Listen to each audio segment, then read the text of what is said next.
Hello, everyone. Welcome to today's Lunch and Learn. I am Bob Exarin. I am Carroll's Access Services Librarian, and I am joined with our speaker for today, Jon Bachman, who will be discussing the dreaming mind with us. Jon, take it away. Wow. So I hope you don't go to sleep. Just kidding. Anyway, this is an introduction to studies and thoughts on the mystery and insights that we gather from dreams. A purely human experience. Well, I'm not so sure it's purely human because I've seen some of the aspects of dreaming in the pets that we own. But I hope you enjoy this. This is meant to be an exploratory introduction to some of the aspects about dreaming, and I hope it stimulates your curiosity, and I hope it prompts you to do a little personal research into something that we all experience. Next slide. Well, let's start this way. Lewis Carroll's Alice in Adventures in Wonderland, Mary Shelley's masterpiece Frankenstein, Mendeleev's periodic table, and Van Gogh's paintings, we found out later, were all inspired by dreams. For thousands and thousands of years, people have tried to make sense of dreams. References to dream interpretation date back to around 3100 BC, with the Sumerians and Babylonians recording dream interpretations on clay tablets.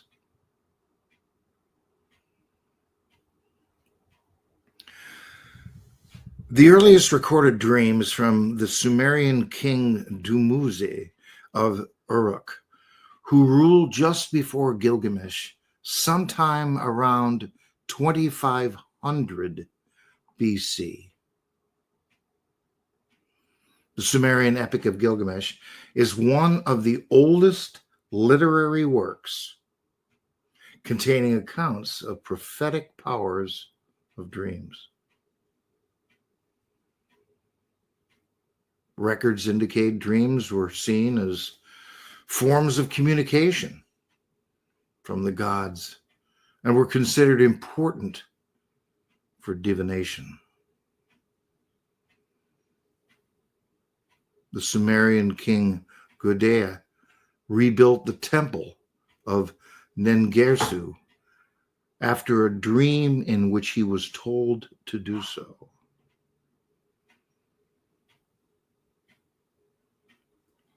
In ancient Egypt, the Egyptian priests served as dream interpreters for pharaohs and other leaders. And there are over 200 hieroglyphics have been found that record various dream symbols and interpretations, likely originating in the second millennia BC. And during the eras of ancient Greece and Rome, dream interpreters accompanied military leaders into battle, transmitting messages that must be obeyed by the dreamer. The Hindu Rig Veda, dated somewhere between 4000 BCE, before common or current era, or perhaps 6000 BCE, touches upon the themes of nightmares and waking dreams. The interpretation of dreams also appears in the Bible. The Islamic great book of the interpretation of dreams, Tafsir al-Aham al-Kabir, is attributed to the 7th century Muslim scholar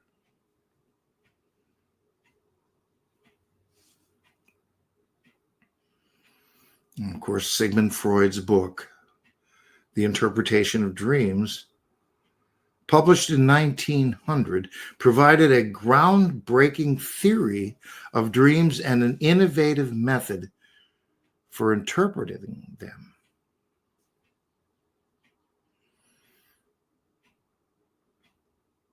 That quote from Sigmund Freud that says, "Dreams are the royal road to the unconscious." Freud believed that dreams were messages from the unconscious, masked as wishes, and provided access to one's deepest thoughts.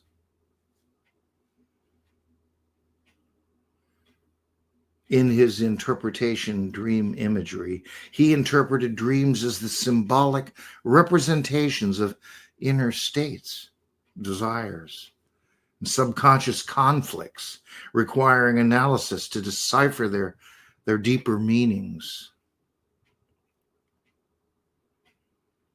Carl Jung viewed dreams as a crucial tool for the understanding of the unconscious psyche and facilitating personal growth. This differed significantly from Freud's interpretation of dreams as primarily driven by repressed desires. Jung focused on the collective unconscious and archetypes, suggesting dreams reflect universal patterns and experiences.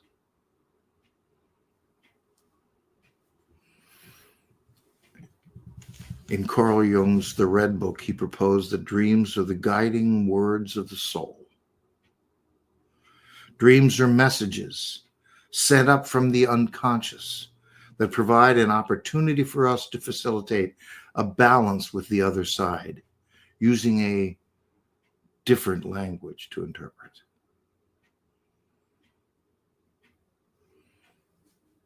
Until you make the unconscious conscious, it will direct your life, and you will call it fate.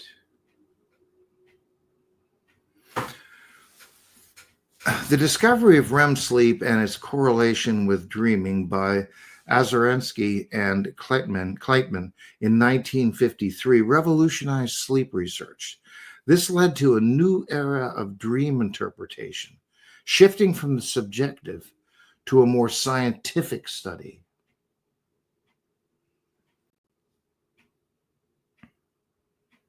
In the 1970s, Hobson and McCarley discovered that during REM sleep, electrical signals measured by the electrocephalogram recordings, or EEGs, pass through the brain.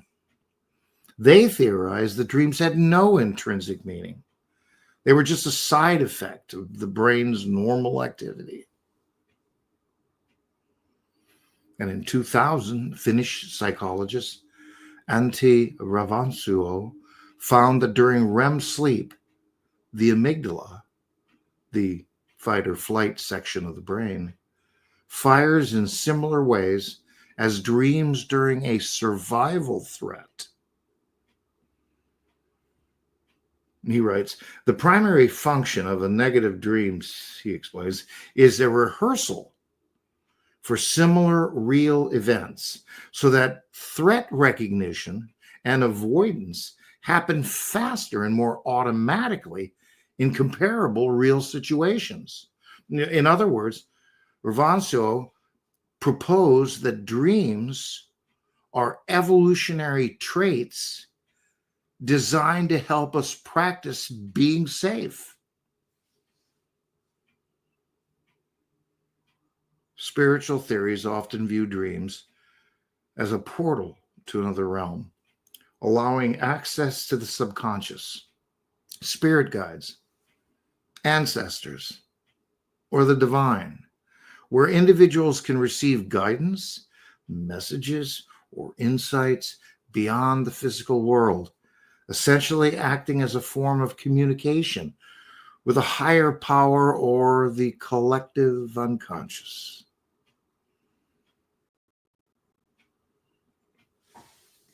Many cultures believe that during dreams, the soul leaves the body and travels to different realms, interacting with spiritual beings or visiting the spirit world.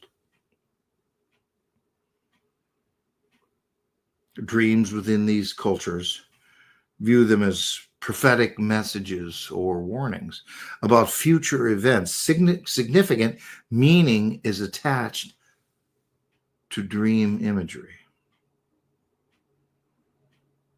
Many indigenous cultures highly value dreams as a source of spiritual wisdom and guidance, often incorporating dream interpretation into their rituals and practices. Shamans often use dream journeys to access spiritual realms and communicate with spirit beings for healing and knowledge.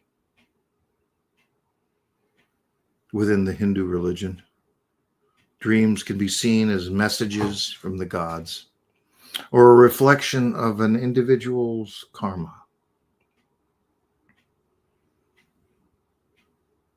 Within Buddhism, dreams can be a form of mental training, allowing individuals to observe their thoughts and emotions without restraints.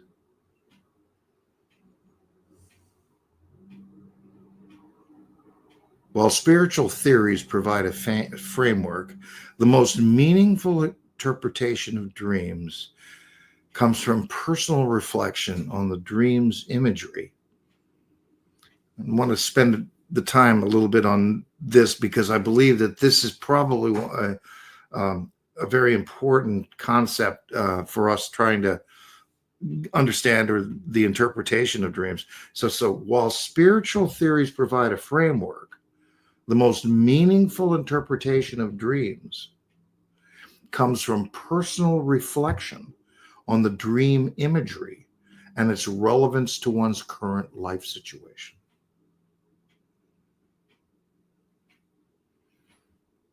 In 1979, James Hillman, American psychologist, proposed the first novel interpretation of dreams since Jung and Freud. The book that you see on the lower right side there, The Dream and the Underworld, is an excellent introduction, but one that will demand you paying attention as you read through it. It is fairly dense, but very, very interesting. Next slide. Well, he saw dreams not as a path to understanding the unconscious, but rather as the unconscious itself, a distinct realm of imageal experience. Hillman emphasized that dreams are a language of the soul, a form of soul art that should be experienced and contemplated, not analyzed for all of its meanings and interpretations. Very important.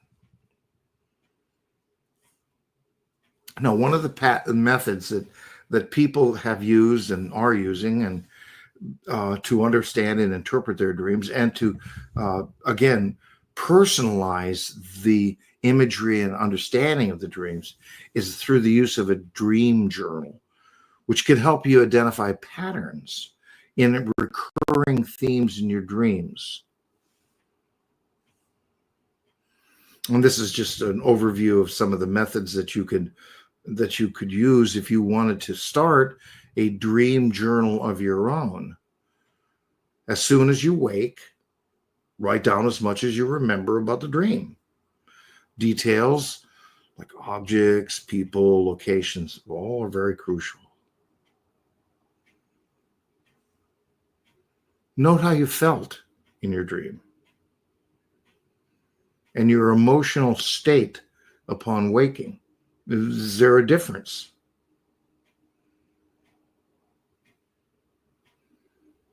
And expand on your initial notes, including any memories or associations that arise while you're writing.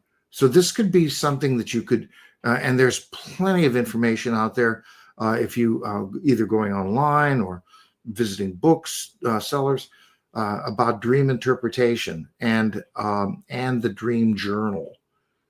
My wife has been keeping a dream journal for over 15 years. Next slide. Understanding what your dreams are communicating to you can involve a personal exploration of their symbolism and connections to your waking life.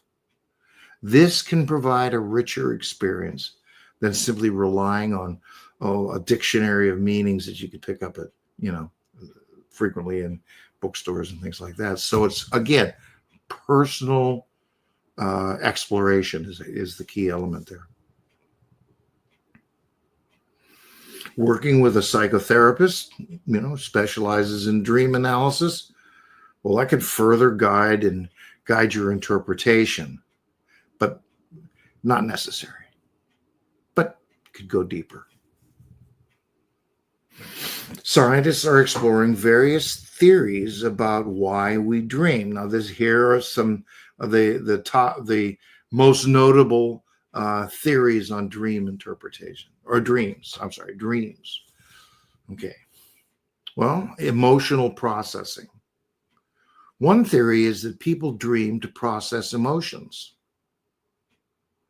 Dreams can often be emotionally charged, and by dreaming, people might work through emotional challenges and better prepare themselves for the difficulties that they may encounter in their life.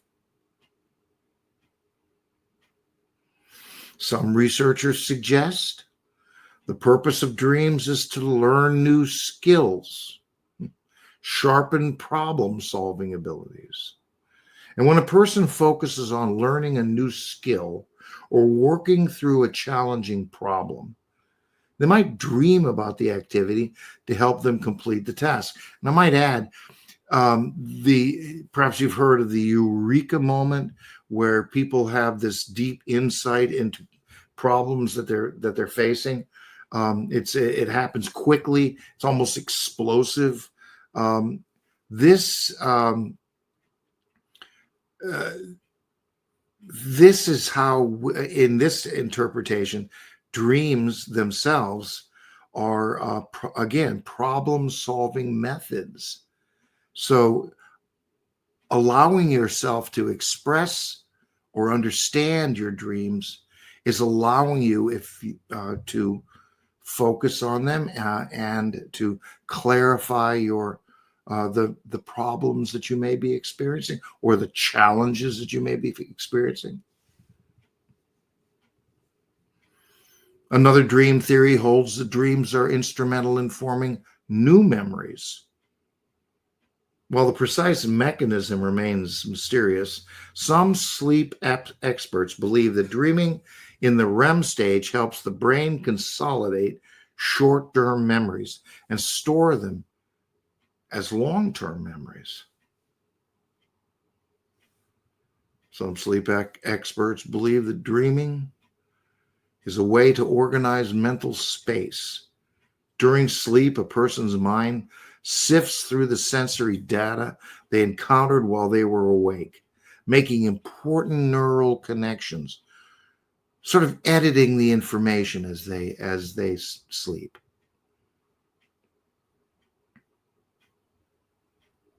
Many spiritual traditions maintain dreams are a way to connect with other worlds or dimensions. Many believe dream encounters with departed loved ones contain great significance. And of course, some researchers believe that dreams don't have any particular purpose. They're simply a byproduct of an active brain. This random brain activity might not have any other special purpose.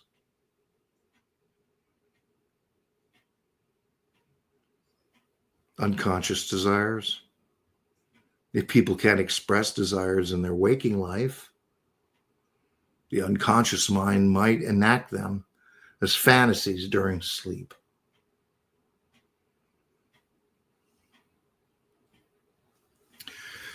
Now, While scientists are making strides in understanding dreams, it's unlikely we'll ever fully figure it out what they are in a definitive single answer way.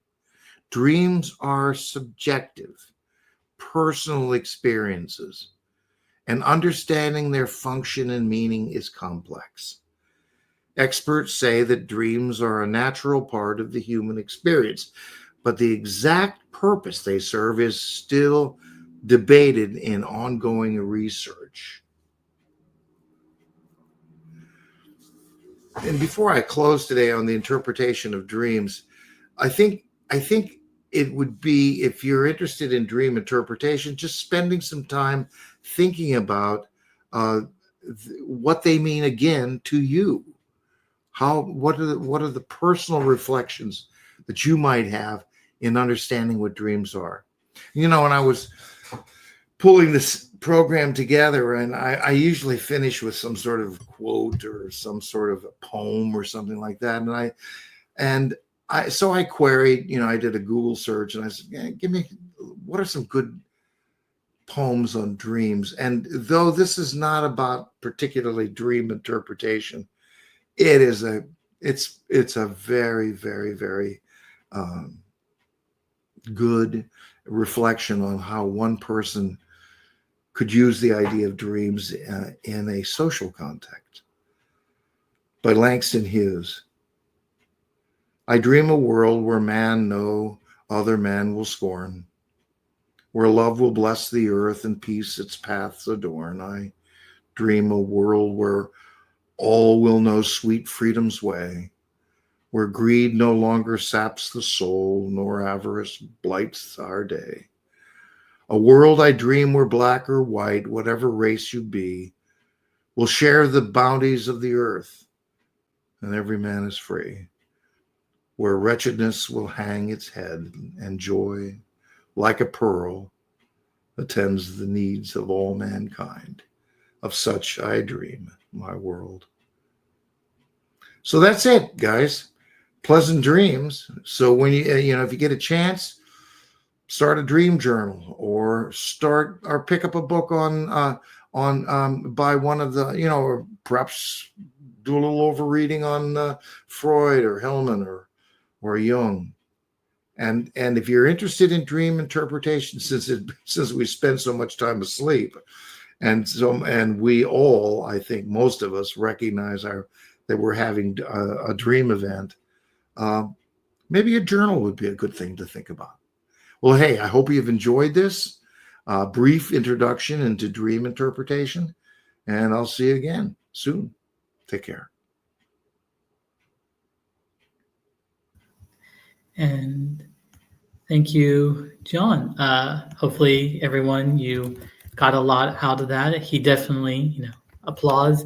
You covered a lot of ground, and it is, true that both dreams and dream interpretation is a very broad field. So there is a lot of angles to go into. Oh, tremendous. Yeah.